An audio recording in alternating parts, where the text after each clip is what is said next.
संसार में हर व्यक्ति आता है, चला जाता है, आना जाना चला जाता है। संसार धर्मशाला है जिसमें आना जाना लगा रहता है। हम इस बात को नहीं समझ पाते, हम संसार को समझ पाते। व्यवहार सत्य है संसार, और वास्तविक सत्य नहीं है। जो चीज बदल जाती है वो सत्य नहीं होती है। सत्य उसे कहते हैं जिसका परिवर्तन न हो। ठीक है, सही है। जिसका परिवर्तन नहीं होता उसको सत्य कहते हैं। और संसार परिवर्तनशील है, आज है कल नहीं है। आज अपन लोग बैठे हुए हैं, कल किसका शरीर छूट जाए कुछ कहा नहीं जा सकता। अनादिकाल से इसी प्रकार से चला आ रहा है।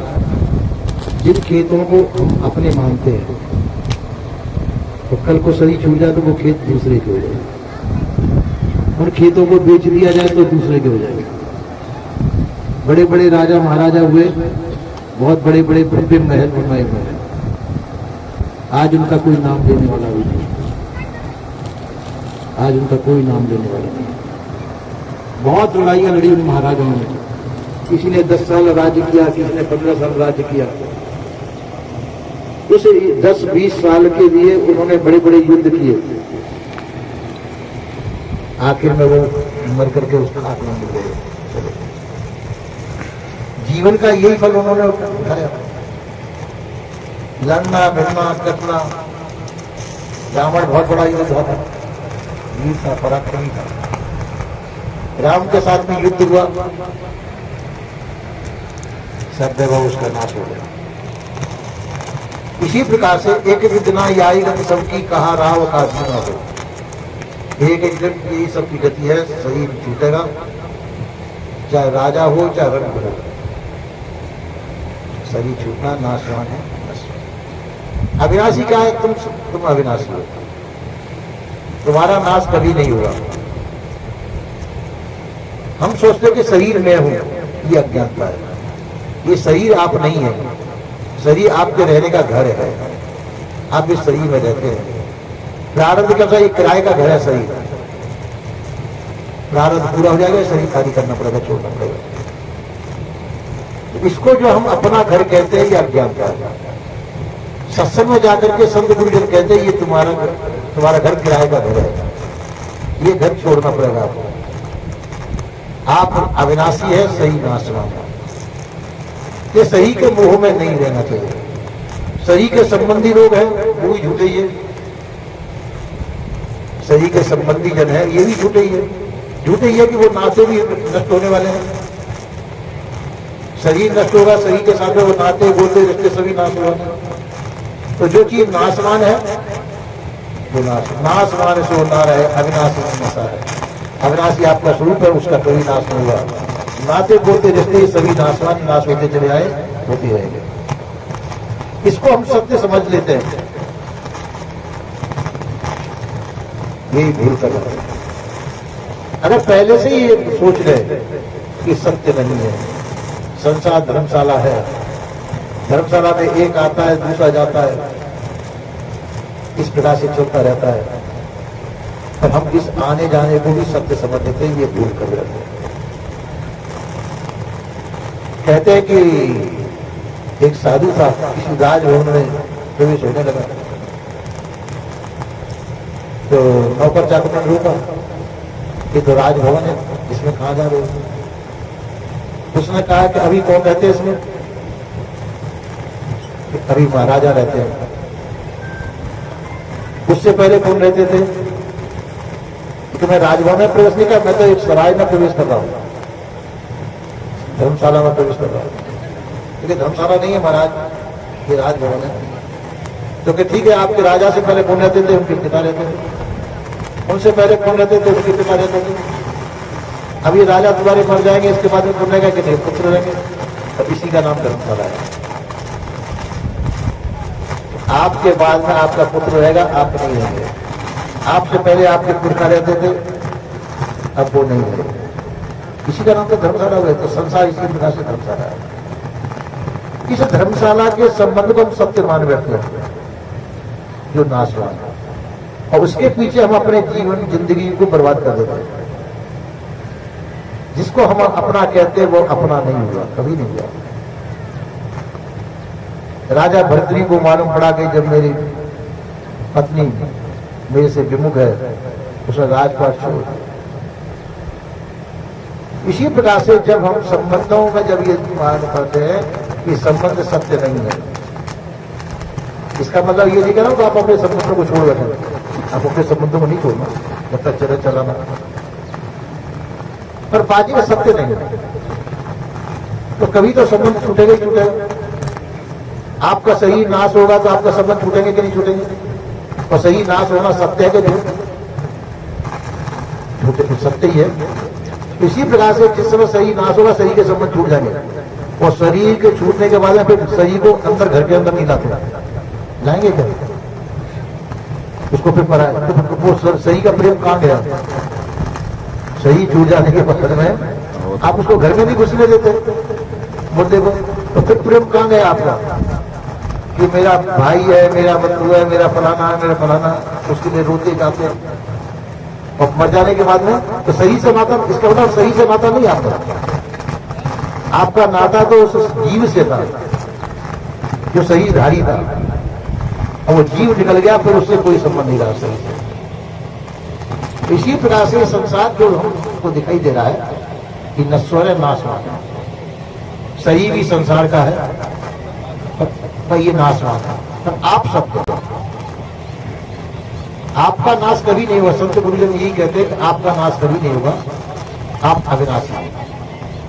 तो आप नश्वर शरीर को न देखें, नश्वर संपत्ति को न देखें, अविनाशी अपने स्वरूप को देखें। आप जो अविनाशी हैं, आपका नाश कभी नहीं होगा। शरीर छूट जाने के बाद में दूसरा शरीर धारण करेंगे, दूसरा शरीर या मुक्त हो जाएंगे, आवागमन से रहित हो जाएंगे, पर आपका नाश किसी काल में कभी नहीं होता है। इस चीज को जिसने जान लिया वो संसार में मोहित नहीं होता। संसार में मोह भ्रम का कारण यही माया है। कहते हैं कि एक दफे की बात है कि कृष्ण से अर्जुन ने कहा, भगवान जो है आप तो मेरे साथ में हरदम रहते ही है, पर आपकी माया मैंने नहीं देखी। आपकी माया क्या है? कृष्ण ने कहा कि अर्जुन तू मेरी माया को न देखा तो अच्छा है, माया को मत देख, मैं तेरे सामने मौजूद हूं, मेरे रहते हुए मेरी माया तेरे पास नहीं आ सकती है। तो भगवान थोड़ा मुझे अपनी माया दिखा दीजिए। नहीं, मेरे मन में ये ललक रहेगी कि भगवान की माया कैसी, मेरे मित्र थे भगवान कृष्ण, उनकी माया को मैं नहीं पहचान पाया। तो एक अच्छा तो चल, तो रथ में लेकर के वो चले, बहुत दूर गए, एक जलाशय था, जलाशय में जाकर के कहा कि जाओ वर्णन इसमें स्नान करके आओ, मैं जब तक घोड़ों को वो कर देता हूं, आराम करा देता हूं। अर्जुन उस जलाशय में स्नान करने के लिए गया और कृष्ण को रथ को वहीं छोड़ के गया सामने। अब जलाशय में घुसते ही अर्जुन स्त्री का रूप हो गया। अर्जुन उसमें से निकला, उसने कहा ये मैं क्या हो गया, मैं तो अर्जुन था, अब मैं स्त्री का रूप कैसे बन गया? वो शर्मिंदा होकर के निकल के एक चट्टान पे बैठ गया। अब मां कृष्ण नहीं दिखाई दे रहे, अब मां से एक राजा निकल रहा था। राजा ने कहा ये जाने किसकी पत्नी बैठी है, उसको अपने हाथी बना दिया और जाकर के शादी कर दी उसके साथ। अब शादी कर ली उसके साथ तो कई पुत्र भी पैदा हो गए। अब वो शर्मिंदा अर्जुन की मैं अर्जुन हूं और ये मेरा क्या हो गया। अब वो वहां से फिर वो त्योहार पड़ा, उस तालाब में आकर स्नान करने का अर्जुन के साथ में आया, सखियों के साथ में, वो रानी रूप में था। फिर उसने डुबकी लगाई तो फिर वो अर्जुन बन गया। वो सखियां सब गायब हो गई और सामने भगवान कृष्ण दिखाई दिए। दौड़ करके भगवान कृष्ण के चरणों से लिपट गया। तो अर्जुन तुम तो कहे थे 1 घंटा लग जाएगा मेरे को नहाने में, ये तो 5 मिनट ही हुई है। 5 मिनट में इतना जल्दी कैसे करती? 5 मिनट हुई है, मेरे सब काम हो गए और तुम्हारे 5 मिनट। कृष्ण ने कहा बस यही माया है, जो तूने देखा ये माया है। भगवान ऐसी माया मैं नहीं देखना चाहता, मुझे कभी नहीं दिखाना। इसी प्रकार से माया छलती है, माया कभी किसी की नहीं होती है। जो आपको दिख रहा है यह माया का रूप है, ये कभी आपका नहीं हुआ। आप इसको अपना मानते मानते अनंत जन्म आपके हो गए, पर ये आपकी नहीं हुई। आप किसके धोखे में गाय भैंस घोड़ा गधा ऊंट जाने किस किस खानी में जा रहे हैं, पर ये आपकी नहीं हुई। संसार आपका नहीं हुआ। जिनको आप अपना कहते हैं वो आपके नहीं हुए, जिनको आपने अपना किया वो आपके नहीं हुए, जिनको अपना किया वही कष्ट देने वाले हुए। आपके मित्र दुश्मन बन जाते हैं। तो किसको अपना कहेंगे? तो अपना कहना ही गलत है। आपको तो सिर्फ आप हैं, आप ही आपके हैं, आपके अलावा कोई दूसरा आपका नहीं है। यह सत्य जिसने समझ लिया वो कभी दुखी नहीं होता है। जहां दूसरे से संबंध जोड़ा आपने, भाई दुख के बीच बोलिए सब कुछ। इसका मतलब ये नहीं करो कि आप संबंध में जोड़े, संबंध जोड़े, सब कार्य व्यवहार करें, सब कुछ करें, पर वास्तवता में ये समझे हुए करें कि कोई किसी का नहीं है। ये संबंध सब झूठे हैं, पर ये लीला है। जिस प्रकार से नाटककार नाटक खेलता है, कोई राजा बनता है, कोई रानी बनता है, तो समझता है कि मैं ये नहीं हूं, ये तो मैं नाटक खेलता हूं। इसी प्रकार से संसार भी नाटक है। आप संसार में रहे, सब कुछ करें, पर ये समझ लें कि ये नाटक है, ये सत्य नहीं है। मैं चैतन्य हूं, ज्ञान स्वरूप हूं। ये तो एक सही के कर्मों के अनुसार जो व्यवहार बनना वो व्यवहारिक नाटक है। उसको सत्य न समझे। ये शरीर की अवधि जब तक रहेगा, फिर शरीर छूट जाने के बाद में फिर दूसरा नाटक चालू हो जाएगा। तो इस प्रकार से जो संसार में जो जीता है, रहता है, वो माया के मोह ममता आसक्ति से रहित रहता है। माया क्या है? मोह ममता आसक्ति, विषयों की वासनाएं, भ्रम भूल कल्पना, यही माया का रूप है। और इसमें जो भूल जाता है वो माया का दास होता है, गुलाम हो जाता है। कृष्ण ने कहा है कि लक्ष्मी पति हुए या जग में, माखन चोर बतावे मोह, विश्वनाथ माया मेरी में, गोपी पकड़ नचावे मोह। कृष्ण ने रिपोर्ट किया कि ये माया का जाल है। आज मैं माया के जाल में नाच रहा हूं, विश्व मेरी माया में नाच रहा है। आज मैं माया में फंस के मैं स्वयं नाच रहा हूं। तो इसी प्रकार से माया के जाल में सभी नाच रहे हैं। कोई मोह ममता आसक्ति में फंस करके नाच रहा है। दशरथ पुत्र के शोक को नहीं सहन कर सके, आखिर में उन्होंने शरीर तक छोड़ दिया। रावण भी बड़े मोह ममता आसक्ति में फंसा हुआ था, आखिर में एक दिन उसका भी परिणाम।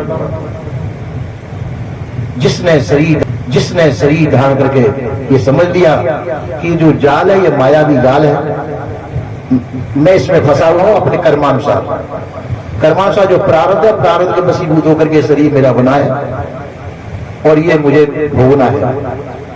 इसके बाद में मैं इसमें रहूं न रहूं ये अपने पुरुषार्थ का पद है। फंसे रहना चाहते तो फंसे रहिए, अनंत काल से फंसे, अभी भी फंसे रहिए। छूटना चाहते तो छूट सकते हैं। आवागमन के जाल से जो छूटना चाहे छूट सकता है, कोई भी छूट सकता है।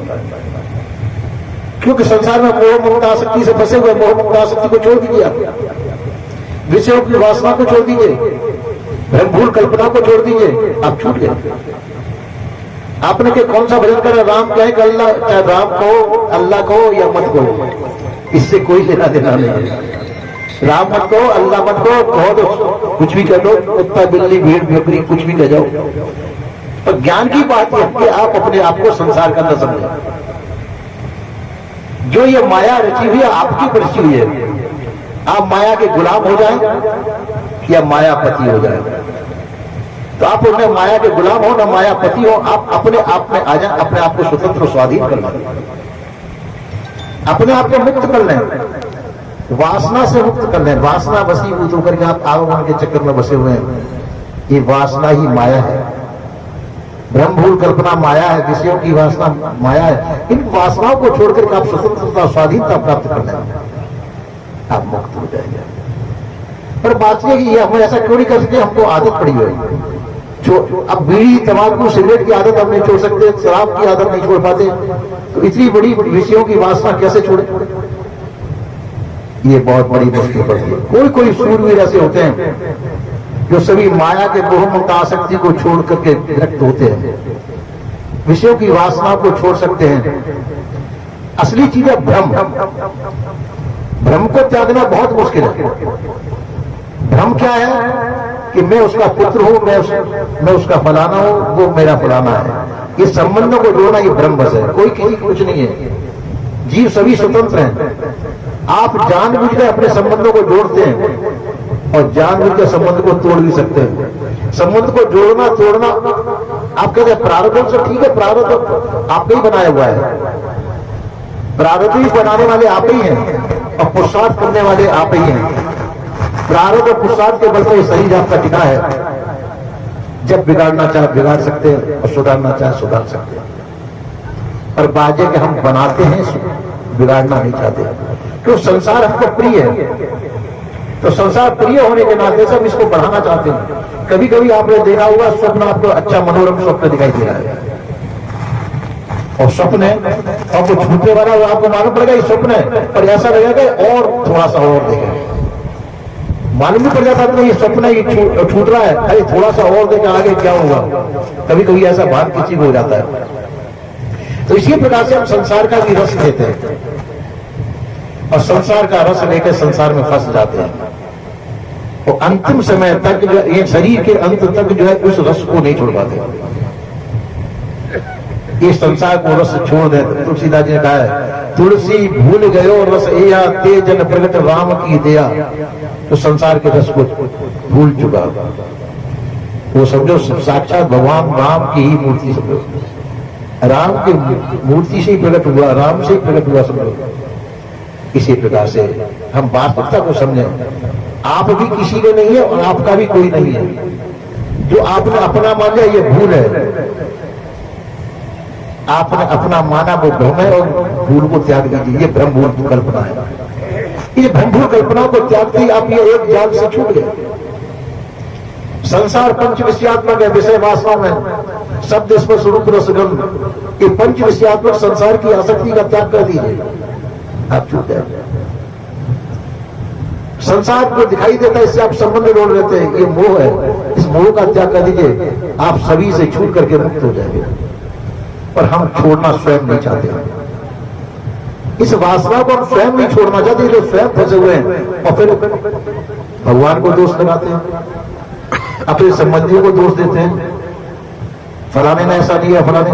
तो दोष अपना और मरते हम फिर सो पर, बस यही जाल है। इस जाल को सुलझा लीजिए, आप मुक्त हो जाएंगे। तो जाल सुलझाए कैसे? सत्संग कीजिए, संतों के पास जाइए, विवेकवान संतों के पास जाइए और विवेकवान संतों से समझिए, बूझिए, तो अपने आप को छुड़ा लीजिए। इसमें आपका कल्याण है। और नहीं तो फंसे हुए तो चले ही रहे, आगे भी फंसेंगे।